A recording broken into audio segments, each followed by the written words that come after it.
નમસ્કાર. છેલ્લે આપણે 12 દાખલા સુધી જોયું હતું. હવે 13મા દાખલાથી શરૂઆત કરીએ.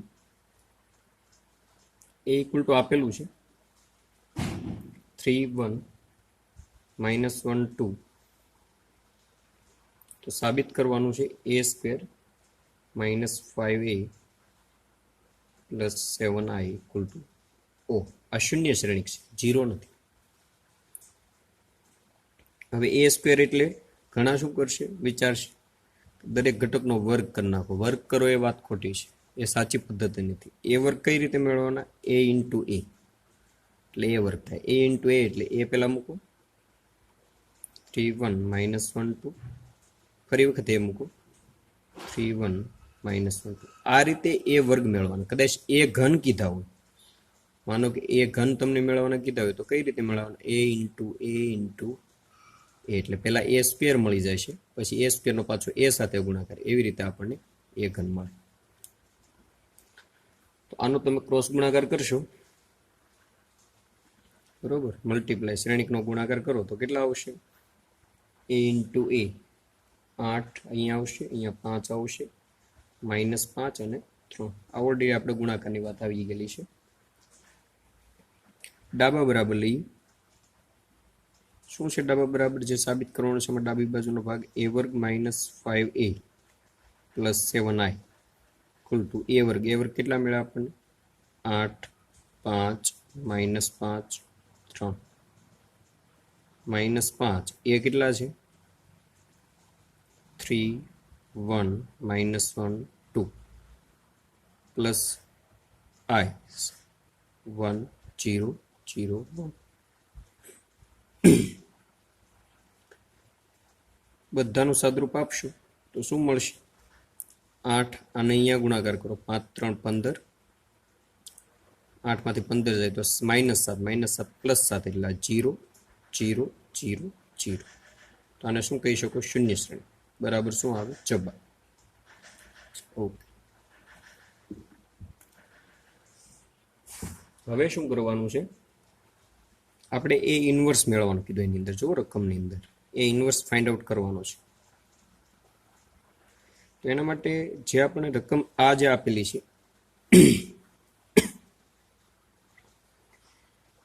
તો a square -5a + 7i equal to o ને એ ઇન્વર્સ વડે ગુણતા, બંને બાજુ એ ઇન્વર્સ વડે ગુણી નાખો તો શું આવશે? એ ઇન્વર્સ વડે ગુણો તો a સ્ક્વેર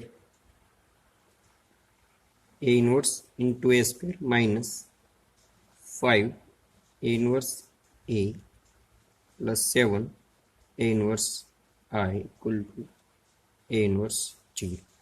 બંને બાજુ a ઇન્વર્સ વડે ગુણીએ તો શું થશે? આ a વર્ગમાંથી એક a આન્યારે લઈ લો એટલે શું આવશે? a inverse into a into a. કેમ કે a વર્ગ છે, એમાંથી એક એને આપણે આની સાથે લખાય કહીએ એટલે આ a ઇન્ટુ a એટલે a સ્ક્વેર થઈ જાય. -5 a inverse a + 7 a inverse i equal to કોઈ પણ 0 સાથે કોઈ પણ પદ ગુણાય તો શું થઈ જાય? 0. એટલે ઓ શૂન્ય શ્રેણી. ટૂંકમાં અહીંયા 0 મતલબ શૂન્ય શ્રેણી. આના બરાબર ગુણધર્મ છે, ચેક કરો. i આવે, i into a -5i plus આના બરાબર શું આવે? i નો કોઈ પણ સાથે ગુણાકાર કરો તો એનું જ પદ આવે એટલે 7 a ઇન્વર્સ બરાબર શૂન્ય શ્રેણી. તો ફાઇનલી શું એચીવ થાય આપણને? આપણે તો એ ઇન્વર્સનું કામ છે, તો એને સૂત્રના કરતા બનાવો તો -5i છે એ ઓલી બાજુ જાય તો પ્લસ થઈ જાય 5i. આ 0 જ છે એમ માની સમજવાનું છે. શૂન્ય શ્રેણી છે પણ 0 છે એમ જ સમજવાનું. આ પ્લસ છે એ કેવા થઈ જાય? ઓલી બાજુ એટલે માઇનસ. i નો કોઈ પણ સાથે ગુણાકાર થાય એટલે આ જો આ બધા સૂત્રો આવી ગયેલા છે. i a equal to a, i equal to a. તો આના બરાબર શું આવે? એ ઇન્વર્સ જ જવાબ આવે. એવી રીતે આનો ગુણાકાર i સાથે થાય તો જવાબ a આવે. એ ઓલી બાજુ એટલે પાછો માઇનસ થઈ જાય. આવું થાય. તો એ ઇન્વર્સ બરાબર શું આવશે? 7 a ઇન્વર્સ બરાબર 5 આઈ કેટલા લેવાના? 2 ક્રોસ 2 જ લેવાના, કેમ કે આખા શ્રેણિક 2 ક્રોસ 2 જ છે. 1 0 0 1 માઇનસ એ કેટલા છે? 3 1 માઇનસ 1 2. એનું સદરૂપ આપો એટલે શું મળશે? 2 માઇનસ 1 1 3. ફાઇનલી એ ઇનવર્સ બરાબર આ 7 ક્યાં જાય ભાગાકારમાં? 2 માઇનસ 1 1. આ આપણો આન્સર. સહેલું છે, થોડીક ગણતરીમાં ધ્યાન રાખવું પડે.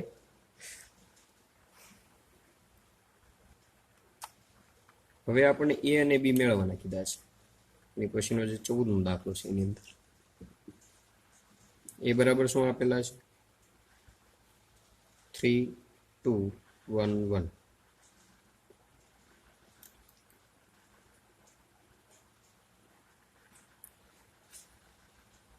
આવું આપણે આપી દીધેલું સમીકરણ. આવું થાય એવા એ અને બી આપણે મેળવવાના છે. તો પહેલા એ સ્ક્વેર મેળવી લઈએ. એ સ્ક્વેર બરાબર શું આવશે? એ ઇન્ટુ એ બરાબર 3 2 1 1. એને ગુણ્યા ફરી વખત 3 2 1 1. આનો ગુણાકાર કરો એટલે શું આવી જશે? 11 8 4 3.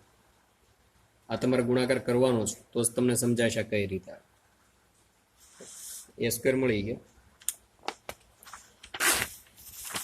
હવે શું મેળવવાનું ઘટે છે આપણે?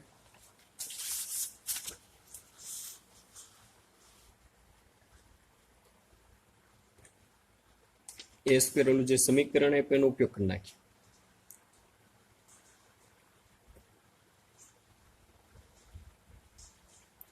આનો ઉપયોગ કરો. એ સ્ક્વેર કેટલા મળ્યા આપણને? 11 8 4 3 પ્લસ એ કેપિટલ એ કેટલા છે? 3 2 1 1 પ્લસ બી આ કેટલા લેવાના? 2 ક્રોસ 2 એટલે 1 0 0 એના બરાબર ઓ છે એટલે શૂન્ય શ્રેણિક, એટલે કે 0 0 0 0 અને શૂન્ય શ્રેણિક. સાદુરૂપ આપો તો એક સમીકરણો મળશે. કઈ રીતના મળે સમીકરણ? 11 વત્તા એ બધા સાથે ગુણાય એટલે 3a વત્તા બી. એવી રીતે 4 વત્તા એ, અહીંયા 8 વત્તા 2a, અહીંયા 3 વત્તા એ વત્તા બી ઇક્વલ ટુ 0 0 0 0. સરવાળો બાદબાકી તો શ્રેણિકના આવી ગયેલા છે એટલે તમને ખ્યાલ જ છે. સરખાવી શકો તમે. આના બરાબર શ્રેણિકમાં સરખાવી શકાય, નીચા એકમાં સરખાવી શકાય નહીં, કેમ કે એને દાખલા આવ્યા ત્યારે આપણે વાત કરી હતી. નીચે એકની અંદર આવી રીતે સરખાવી શકો નહીં, શ્રેણિકમાં સરખાવી શકાય. સરખાવા એટલે આ 4 પ્લસ એ બરાબર અહીંયા જે ઘટક હોય તમે લઈ શકો 0, એટલે એ બરાબર આપણને કેટલા મળી ગયા? -4. આના બરાબર શું આવે? 3 plus A plus B equal to 0. આની અંદર એની કિંમત મૂકી દો એટલે કેટલા આવશે? 3 -4 પ્લસ બી ઇક્વલ ટુ 0. એટલે બી ઇક્વલ ટુ કેટલા મળ્યા? 1. કિંમતો મળી ગઈ. B equal to 1, A equal to -4.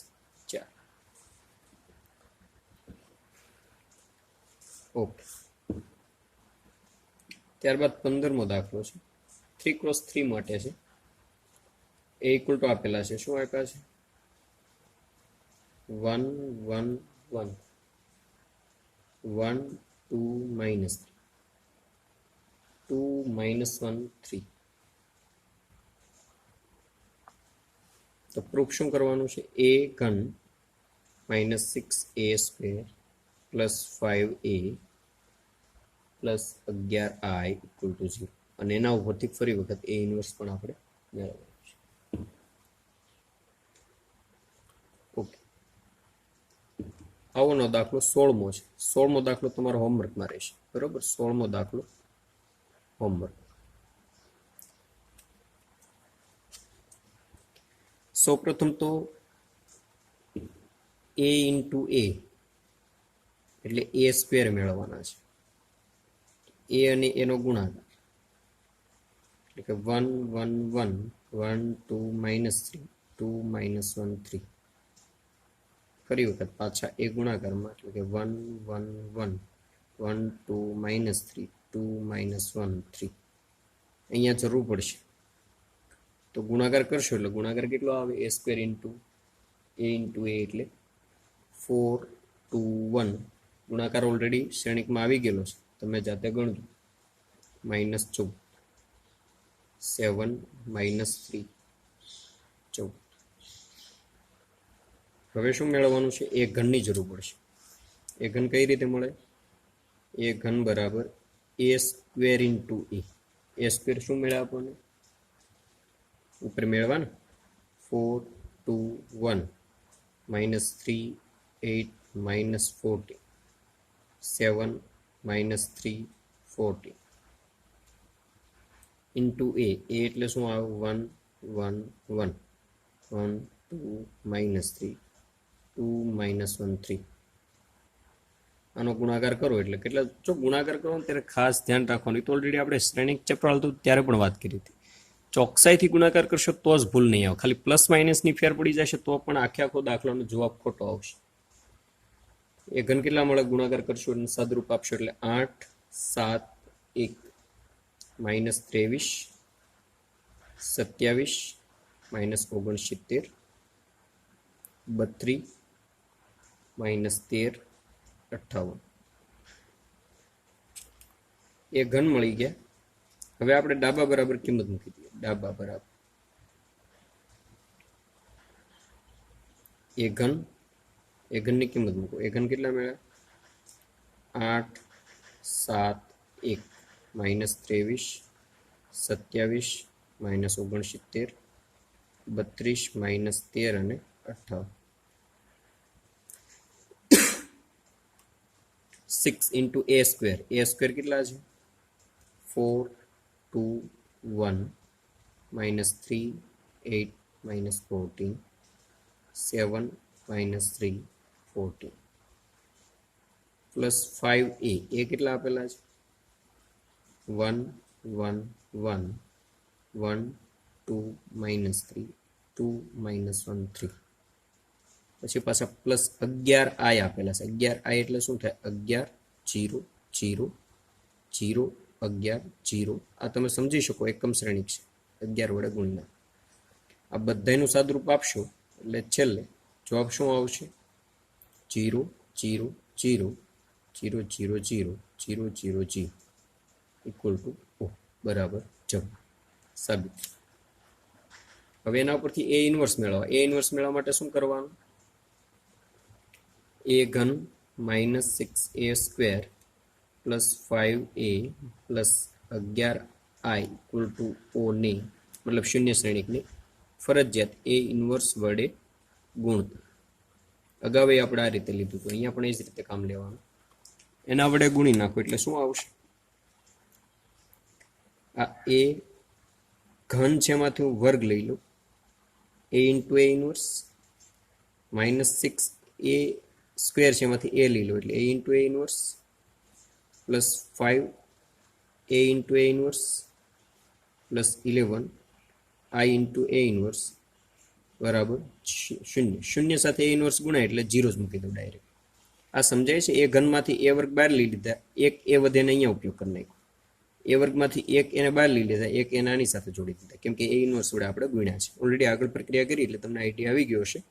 આના બરાબર i થાય. હમણાં જ આપણે વાત કરી હતી. a square i minus 6ai plus 5i plus 11 i સાથે કોઈ પણનો ગુણાકાર થાય તો એનો એ જ જવાબ આવે ઇક્વલ ટુ 0. હવે i સાથે આનો ગુણાકાર થાય તો a સ્ક્વેર જ આવશે માઇનસ એ i નો ગુણાકાર એટલે a આવે 6a plus 5i equal to plus 11a inverse બરાબર 0. હવે 11a ઇન્વર્સને સૂત્રના કરતા બનાવો એટલે શું આવશે? આ પ્લસ છે, ઓલી બાજુ કેવા થઈ જાય? માઇનસ એ સ્ક્વેર. આ માઇનસ છે કેવા થઈ જાય? Plus 6a. આ 5i છે એ કેવા થઈ જાય? Minus 5i. આ બધી કિંમત તમારે મેળવવાની છે, બરાબર? એ સ્ક્વેર ઉપર મેળવી લીધા, 6a માઇનસ 5i બધાની કિંમત મૂકવાની અને આ 11a ઇન્વર્સ બરાબર આવું કંઈક તમને મળશે. -3 4 5 9 -1 -4 5 -3 -1 એટલે એ ઇન્વર્સ બરાબર શું આવે? 1/11 -3 4 5 9 -1 -4 5 -3 -1. ઓકે આ આપણો છે. અહીંયા કિંમત મૂકતા આવડવી જોઈએ. એ સ્ક્વેર ઉપર આપેલા છે, કિંમત મૂકી દેવાની છે, પછી સાદુરૂપ આપી દેવાનું શ્રેણિકનું, કેમ આપણે બેઝિક પ્રક્રિયાઓ કરીએ એવી રીતે પ્રક્રિયા કરી એટલે જવાબ આવી જશે. ઓકે, હવે વિકલ્પો છે. 16મો દાખલો હોમવર્કમાં છે એટલે વિકલ્પો ડાયરેક્ટ 17. એ છે 3x3 કક્ષાનું શ્રેણિક છે એટલે n ઇક્વલ ટુ અહીંયા કેટલા ગણાય 3. તો મોડ્યુલસ ઓફ એડજોઇન્ટ ઓફ એ બરાબર ખાલી જગ્યા. આપણે સૂત્ર આવી ગયું થિયરીમાં, ગુણધર્મ કયો છે? Adjoint of A equal two determination of A raise to n-1, જ્યાં n કક્ષા દર્શાવે. બરોબર, આ ગુણધર્મ આવી ગયો એટલે અહીંયા n ઇક્વલ ટુ 3 છે, કિંમત મૂકી દે. Adjoint of A equal to શું આવે? 3 - 1 બરાબર શું આવશે? સ્ક્વેર. કયો ઓપ્શન આવે? બી ઓપ્શન છે. પછી 2 કક્ષાવાળો સામાન્ય શ્રેણિક હોય તો એ ઇન્વર્સ નો નીચા એક ખાલી જગ્યા છે, નીચા એક આપણે મેળવવાનો છે.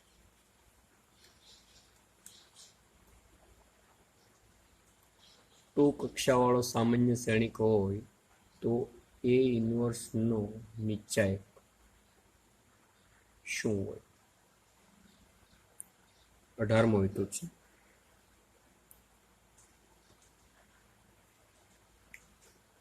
નીચા એક એટલે કે determination of A inverse. A inverse determination એટલે નીચા એક, એ ઇન્વર્સ નો નીચા એક બરાબર શું આવશે? આના બરાબર એ ઇન્વર્સ આ ગુણધર્મ છે, આના બરાબર તમે ડિટર્મિનેશન ઓફ એ આખાનો ઇન્વર્સ લખી શકો. તો આ ઇન્વર્સ ભાગાકારમાં છે એટલે ડિટર્મિનેશન ઓફ એ. આ કયો ઓપ્શન છે? B option. સ્વાધ્યાય અહીંયા પૂરું. થિયરી જોઈએ.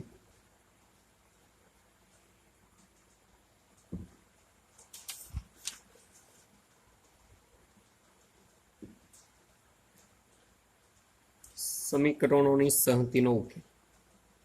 સમીકરણોની સંહતિનો ઉકેલ ટાઇટલ છે.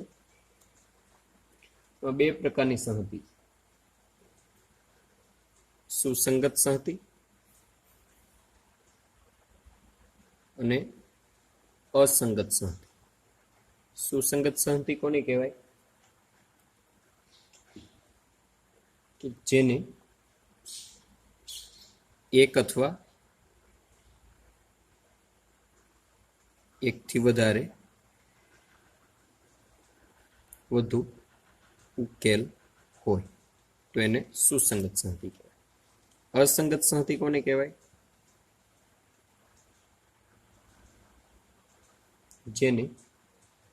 જેના ઉકેલનું અસ્તિત્વ ન હોય.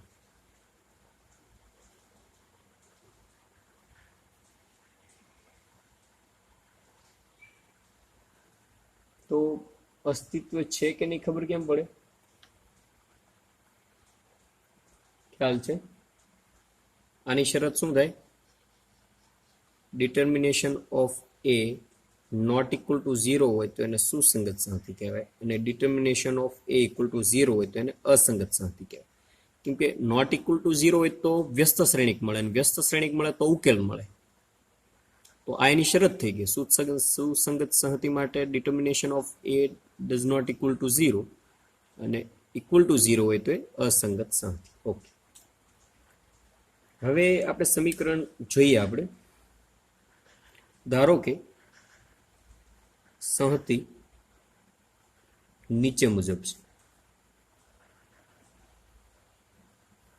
એટલે કે a1x + b1y plus C1 Z equal to D1, A2X plus B2Y plus C2Z equal to D2, A3X plus B3Y plus C3Z equal to D3. આવી 3 સમીકરણો આપેલા છે. આના ઉકેલ મેળવવાના છે. ઉકેલ કોને કહેવાય? એક્સ, વાય અને ઝેડની જે કિંમત હોય એને એનો ઉકેલ કહેવાય. કે કિંમત સમીકરણમાં મૂકવાથી એનું સમાધાન થતું હોય એને ઉકેલ કહેવાય. જો ઉકેલ મળે તો સુસંગત સંહતિ, ન મળે તો અસંગત. આપણે એની અંદર લખ્યું કે determination of A equal to 0 થવું જોઈએ, આમાં નોટ ઇક્વલ ટુ 0 થવું જોઈએ. હવે ડિટર્મિનેશન ઓફ એ કઈ રીતે મેળવવું? એક સરળ પદ્ધતિ છે. આવી સંહતિ હોય તો એની અંદર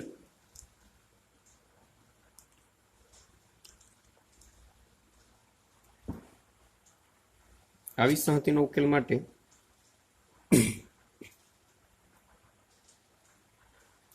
એ ઇક્વલ ટુ શું હોય? કેપિટલ એ ઇક્વલ ટુ સહગુણકો, એટલે કે A1 B1 C1 A2 B2 C2 A3 B3 C3 અને A કહેવાય. બી કોને કહેવાય? સોરી, એક્સ કહીએ, કેપિટલ એક્સ બરાબર કે જે ચલ છે એટલે કે એક્સ વાય ઝેડ. અને છેલ્લે બી કહીએ આપણે. બી કોને કહેશું? કે જે ઇક્વલ ટુ આપેલા છે D1 D2 અને D3, અને બી કહેવામાં. આટલું યાદ રાખવાનું. તો આ ત્રણેય સમીકરણો આપણે મેળવવા હોય તો કઈ રીતે મળશે? એ એક્સ ઇક્વલ ટુ બી સમીકરણ બને. આ તમારે ચકાસવું હોય તો તમે ચકાસી શકો. તમારી રીતે પ્રેક્ટિસ કરજો. એની જગ્યાએ આ શ્રેણિક મૂકજો, એક્સની જગ્યાએ આને મૂકી દેજો, બીની જગ્યાએ આને મૂકજો, સરખાવજો તો આ 3 સમીકરણ તમને મળી જશે. આ ત્રણેય સમીકરણને આના વડે રજૂ કરાય, જ્યાં એ બરાબર આ છે, એક્સ બરાબર આ છે, બી બરાબર આ છે. ફરી વખત રિપીટ કરું, એની કિંમત, એક્સની કિંમત, બીની કિંમત મૂકશો એટલે ઉપરના ત્રણેય સમીકરણ તમને આની મદદથી મળી જશે. તમે ગણો એટલે ખ્યાલ આવશે. ક્રોસ ગુણાકાર કરો, આનો ગુણાકાર કરો, એક્સ એટલે આનો ગુણાકાર કરો, A1X plus B1Y plus C1Z. ગુણાકાર તો એ જ રીતે કરીએ ને આપણે. ઇક્વલ ટુ બી, બી એટલે D1, તો D1 એટલે પહેલું સમીકરણ મળી ગયું. બીજું સમીકરણ એટલે A2X વત્તા B2Y વત્તા C2Z બરાબર D2. બીજું સમીકરણ મળી ગયું A3X plus B3Y plus C3Z equal to D3, એટલે ત્રીજું સમીકરણ. તો સુસંગત માટે શરત કઈ થશે? Determination of A not equal to 0. આપણે ઉપર વાત કરીએ, હવે સમજાણું ને? કેપિટલ એ એટલે આ થશે. જો આ નોટ ઇક્વલ ટુ 0 હોય તો સુસંગત સંહતિ કહેવાય, ન હોય તો અસંગત સંહતિ કહેવાય. તો ઉકેલ મેળવવો હોય તો કઈ રીતે મેળવવો? ઉકેલ એટલે કોની કિંમત? આની કિંમત. તમારે આની અંદરથી એક્સ જોતા હોય તો આ એ ઓલી બાજુ જાય એટલે ઇન્વર્સ થઈ જાય, એ ઇન્વર્સ બી. આ આપણું મેઇન સૂત્ર થઈ ગયું. આ ખાસ ધ્યાન રાખવાનું, યાદ રાખવાનું છે. X equal to A inverse B. આ સૌથી મહત્વનું આપણું સૂત્ર છે, ધ્યાન રહી. એ ઇન્વર્સ એક્સ મેળવવો હોય તો બી તો આપણી પાસે છે ને? એ ઇન્વર્સ નથી. એ ઇન્વર્સ કઈ રીતે મળે? એ ઇન્વર્સ બરાબર 1 ડિટર્મિનેશન ઓફ એ એડજોઇન્ટ એ. આ તો આપણે ખબર જ છે. એ કિંમત મૂકીને 2 નો ગુણાકાર કરો એટલે એક્સ મળી જાય. બીજી વાત કે જો determination of A equal to 0 હોય તો adjoint of A into B મેળવવાનું. પેલા એડજોઇન્ટ ઓફ એ મેળવી લેવાનું, ઇન્ટુ બી મેળવવાનું. જો મોડ્યુલસ એ ઇક્વલ ટુ નિશ્ચયક એ ઇક્વલ ટુ 0 હોય તો.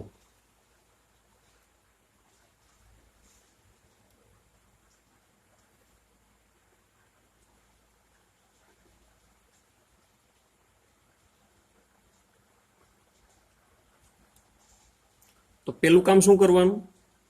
0 છે કે નહીં ચેક કરવાનું. જો નોટ ઇક્વલ ટુ 0 હોય તો આ રીતે ગણી નાખો. પણ માનો કે 0 આવે તો આ સ્ટેપ લેવાનું.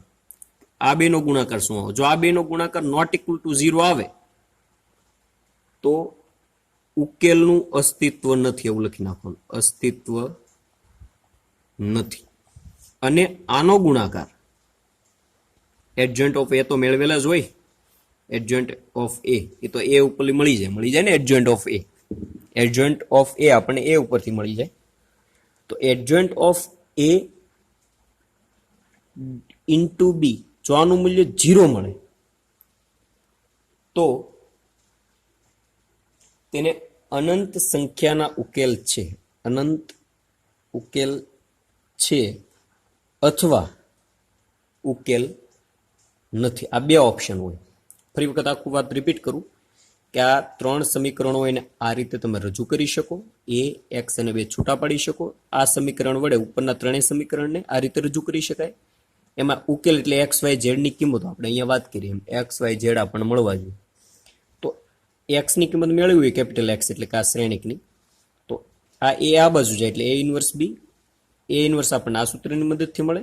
આ મહત્વનું સમીકરણ છે, આની મદદથી આપણે એક્સ મેળવી શકીએ.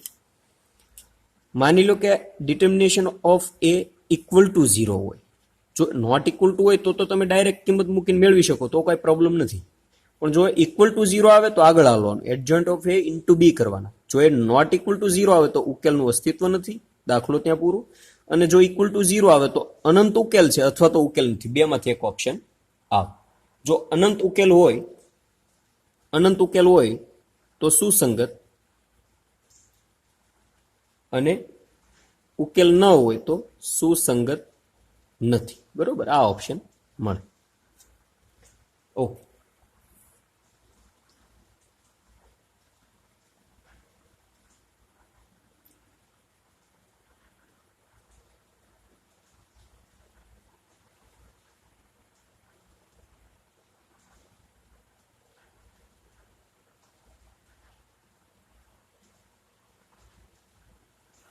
ઓકે, અહીંયા આપણી થિયરી પૂરી. સ્વાધ્યાય 4.6 આપણે નેક્સ્ટ લેક્ચરમાં. બરોબર,